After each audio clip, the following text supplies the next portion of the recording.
আসসালামু আলাইকুম। আবারও শুরু হয়ে গেল ইরান-আমেরিকা যুদ্ধ। ৩-৪ দিনের বিরতির পর নতুন ম্যাচ শুরু করেছে ইরান এবং আমেরিকা। তবে এবার অনেক বড় একটি সংবাদ রয়েছে। এবার মার্কিন জাহাজ আক্রমণের শিকার হয়েছে ইরানের কাছে নয়, পারস্য উপসাগরে নয়, লোহিত সাগরে নয়, ভূমধ্যসাগরের কাছে মিশরের মধ্যে। মিশরের দেমিত্রা বন্দরে মিশর আমেরিকার ২ টি জাহাজে আগুন ধরে গিয়েছে। আমেরিকান এই জাহাজগুলো বিশাল এলএনজি এবং রহস্যজনক ড্রোন হামলার কারণে এই ঘটনা ঘটেছে। মার্শাল আইল্যান্ডের পতাকাবাহী আমেরিকার মালিকানাধীন ২ টি জাহাজ, যেটি মিশরের দেমিত্রা বন্দরে নোঙ্গর করা ছিল, সেই জাহাজগুলোতে রহস্যময় ড্রোন অ্যাটাক হয়েছে। সেই ড্রোন অ্যাটাকের কারণে ভয়াবহ অগ্নিকাণ্ডের সৃষ্টি হয়েছে। অনেক কষ্ট করে আগুন নিয়ন্ত্রণে এনেছে মিশরের সার্ভিস।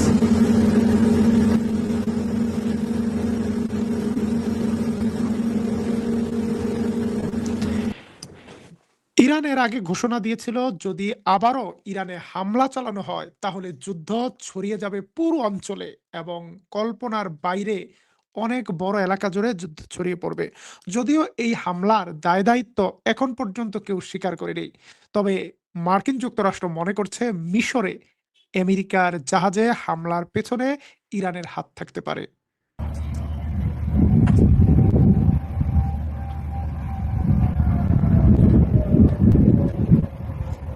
বিশাল এই অগ্নিকাণ্ড শেষ পর্যন্ত নিয়ন্ত্রণে আনতে সক্ষম হয়েছে মিশর। কিন্তু তাতে কি পরিমাণ ক্ষয়ক্ষতি হয়েছে সেটা এখন পর্যন্ত ঘোষণা করেনি আমেরিকা।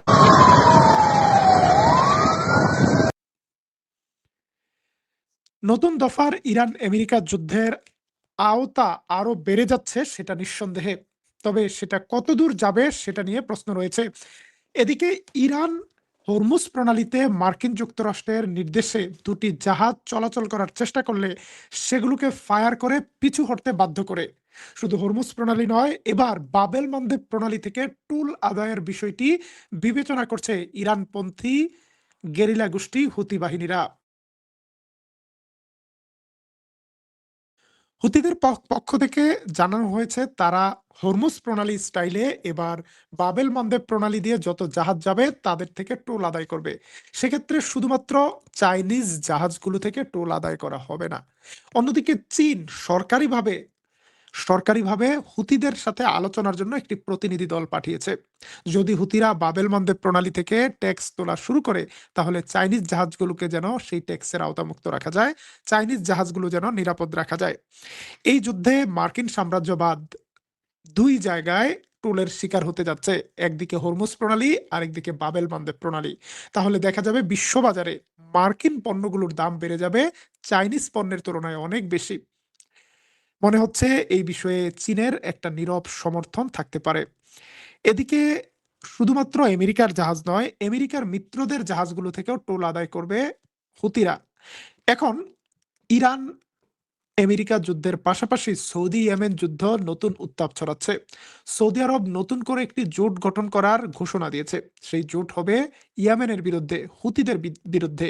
বিভিন্ন আরব রাষ্ট্র, আঞ্চলিক রাষ্ট্রের সাথে সৌদি আরব আনুষ্ঠানিকভাবে কথাবার্তা শুরু করেছে। যদিও এখন পর্যন্ত সৌদি আরবের সাথে এই জোটে কারা অংশগ্রহণ করছে সেটা এখনো ক্লিয়ার নয়। তবে সৌদি আরব জোর প্রচেষ্টা চালাচ্ছে। সম্ভবত এখানে ইউরোপিয়ান বিভিন্ন জাহাজ, বিভিন্ন দেশ এবং আরব দেশের সমন্বয়ে একটা টাস্ক ফোর্স তৈরি হতে পারে হুতিদের হাত থেকে বাবেল মানদেব প্রণালীকে নিরাপদ রাখার। এর আগে ইসরায়েল এবং আমেরিকা দফায় দফায় চেষ্টা করেছিল এই ধরনের একটি জোট তৈরি করার, কিন্তু আমেরিকা নিজেই ব্যর্থ হয়েছে। কারণ ইরানের হামলার মুখে কেউ চায়নি ইরানের বিরুদ্ধে শত্রুতা করে এইরকম একটি জোট তৈরি করতে। কারণ ইরান কিংবা ইয়েমেনের পক্ষে এই অঞ্চলে অস্থিতিশীলতা তৈরি করা খুব সহজ। ইয়েমেনের বিশাল দেশ থেকে যেকোনো জায়গা থেকে ড্রোন হামলা করলে সেই ড্রোন হামলাকে ঠেকানো আসলে টেকনিক্যালি খুবই কঠিন। প্রিয় দর্শক, এর মধ্যে যুদ্ধ ছড়িয়ে পড়েছে গাজায়। গাজায় দফায় দফায় বিমান হামলা চালিয়েছে ইসরায়েল। ইসরায়েলের বিমান হামলায় গাজার আলগুলো বাড়িঘর, দোকানপাট, মসজিদ ক্ষতিগ্রস্ত হয়েছে। আপনারা যে আগুনের দৃশ্য দেখছেন, এটি হলো গাজার চিত্র। ঠিক গাজা গণহত্যার মতো করে আবারও নতুন করে দফায় দফায় গাজায় হামলা চালানো হচ্ছে। এবং আমাদের কাছে এমন হৃদয় বিদারক ছবি আসছে গাজার হসপিটালগুলো থেকে, আবারও ছোট্ট ছোট্ট জান্নাতি ফুল, ছোট্ট শিশুদের লাশের দৃশ্য আসছে। নেতানিয়াহু যখন ডোনাল্ড ট্রাম্পের সাথে মার্কিন যুক্তরাষ্ট্রে বৈঠক করছে, তখনই গাজার বিরুদ্ধে এই আক্রমণ বৃদ্ধি করেছে ইসরায়েল। এদিকে নতুন করে দফায় দফায় হামলা পাল্টা হামলা চলছে ইরান এবং আমেরিকার মধ্যে। গতকাল রাতে কুয়েত থেকে অন্তত ২ দফায় ইরানের বিরুদ্ধে অনেকগুলো শহরে ব্যালিস্টিক মিসাইল হামলা চালিয়েছে আমেরিকা। আমেরিকার হিমার্স মিসাইল লঞ্চারগুলো কুয়েত থেকে ইরানের আবাদান, ইরানের কেশম দ্বীপ, ইরানের আরো কয়েকটি অঞ্চলে হামলা চালিয়েছে। তার মধ্যে ইরানের কেশম দ্বীপে আবাসিক এলাকায় হামলা চালানো হয়েছে। এখন পর্যন্ত নারী শিশুসহ ২ জন নিহত হয়েছে। ভবনের নিচে চাপা পড়ে আছে অনেক ইরানি নাগরিক। তাদেরকে উদ্ধারে ইরানের ফায়ার সার্ভিস সর্বোচ্চ চেষ্টা করে যাচ্ছে। আমেরিকার হামলার তাৎক্ষণিক জবাব দিয়েছে ইরানও। ইরান জর্ডানে এবং কুয়েতে মার্কিন ঘাঁটিতে হামলা চালিয়েছে। বিশেষ করে জর্ডানের মার্কিন ঘাঁটিতে ইরান ৫ দফায় ব্যালিস্টিক মিসাইল ছুড়েছে। যদিও জর্ডান দাবি করেছে তারা তারা ইরানের এই মিসাইলগুলোকে ভূপাতিত করেছে। কিন্তু পাল্টাপাল্টি আবার যুদ্ধ শুরু হয়েছে। এটি একটি নতুন বাস্তবতা। বাংলাদেশ থেকে একজন কমেন্ট করেছেন, বাংলাদেশে গ্যাস সংকট দেখা দিয়েছে। বিভিন্ন জায়গায় গ্যাস সংকট দেখা দিচ্ছে এবং বিদ্যুৎ থাকছে না। বিদ্যুতেরও সংকট দেখা দিয়েছে, এরকম সংবাদ আমরা পেয়েছি। এর কারণ আ আন্তর্জাতিক বাজারে এই ধরনের গ্যাসের সংকট বড় আকার ধারণ করছে।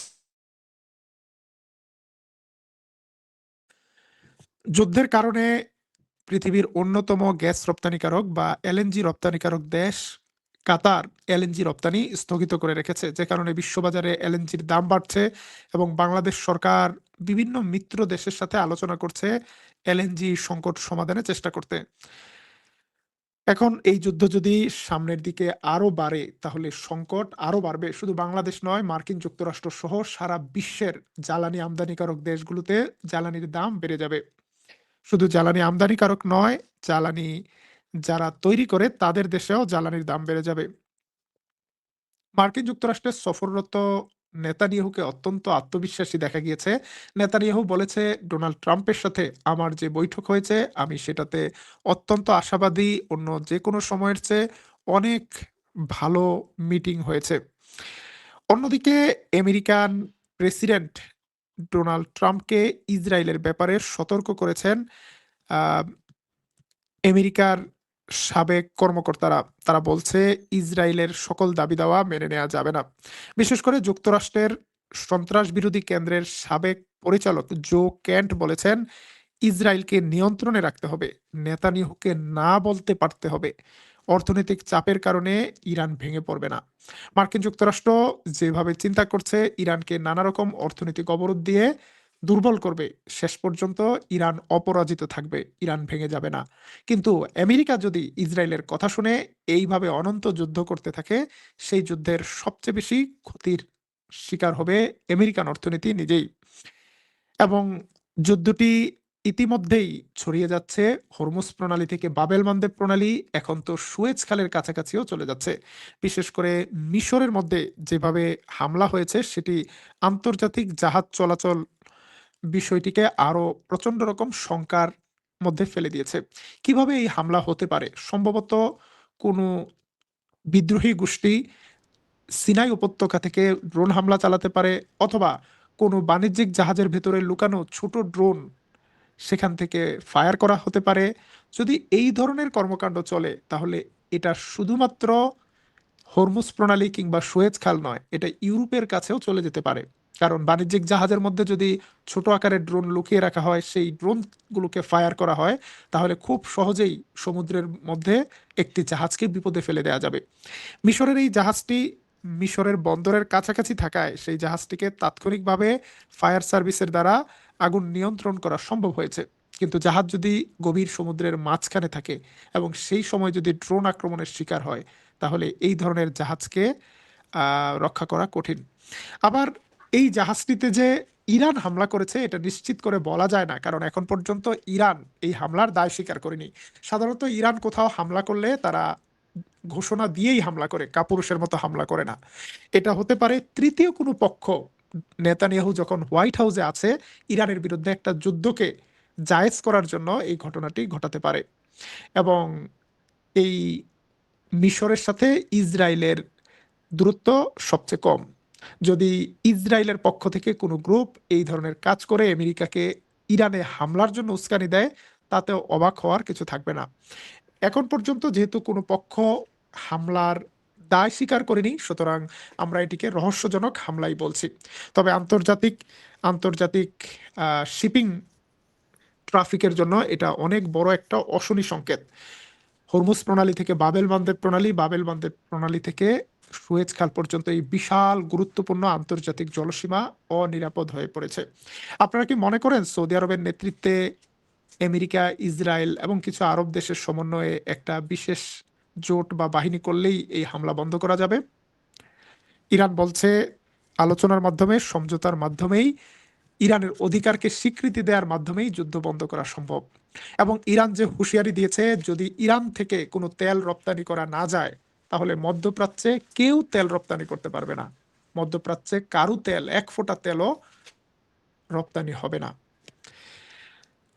প্রিয় দর্শক, আমরা এখনকার মতো লাইভটি শেষ করছি। ইরান আমেরিকা সর্বশেষ দফার এই যুদ্ধ পরিস্থিতি কোন দিকে যায় আমরা নজর রাখছি। বড় কোনো সংবাদ আসলে তুর্কিপিডিয়া টেলিগ্রাম চ্যানেলে আপডেট পাবেন। পরবর্তী লাইভে আবারও দেখা হবে তুর্কিপিডিয়া নিউজে ইনশাল্লাহ। আল্লাহ হাফিজ।